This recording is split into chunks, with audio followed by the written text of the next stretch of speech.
Hello అండి. ఇదొచ్చేసి కోడిగుడ్లు వెల్లుల్లి కారం అనమాట. ఎంత టేస్ట్ ఉండిందంటే అది మాటల్లో చెప్పలేము. అంత టేస్ట్ ఉండింది. అస్సలు ఇంత టేస్ట్ ఉంటదని నేను అనుకోలేదు. చూస్తుంటేనే నోరు ఊరిపోతుంది గదా! అంత టేస్ట్ ఉండిందనమాట. అంత కలర్‌ఫుల్ కూడా ఉంటాది. చాలా బావుండింది. ఒక్కసారి మీరు కూడా ఇలా ట్రై చేయండి. మళ్ళీ మళ్ళీ ఇలాగే చేసుకొని తింటారు. ఎన్ని సార్లు చేసుకున్నా ఎగ్గుతో అంత టేస్ట్ ఉన్నది కాబట్టి.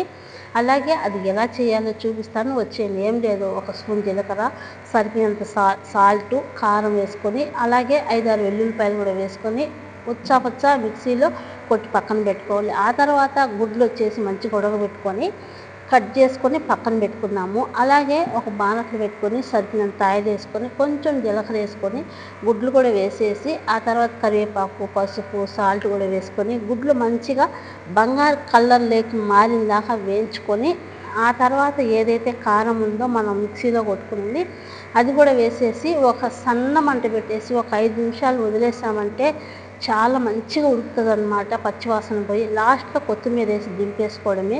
కానీ దీంట్లో ధనియాల పొడి, అలాగే చికెన్ మసాలా కానీ, ఎగ్ మసాలా కానీ ఏమి వాడొద్దు. ఓన్లీ వెల్లుల్లి కారం మాత్రమే వేసి చేసుకోండి.